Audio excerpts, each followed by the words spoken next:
بخاری شریف کی روایت ہے، جلد نمبر 1 ہے کتاب المناقب۔ ایک دفعہ حضرت ابو بکر اور حضرت عمر رضی اللہ تعالی عنہ میں کسی وجہ سے تلخی ہو گئی۔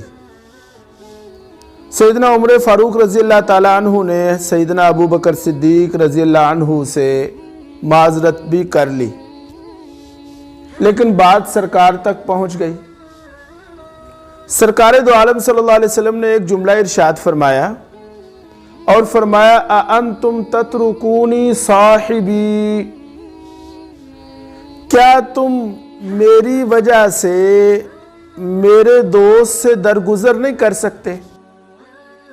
یعنی فرمایا کہ کیا تم میری وجہ سے میرے صاحب، میرے دوست کو معاف نہیں کر سکتے؟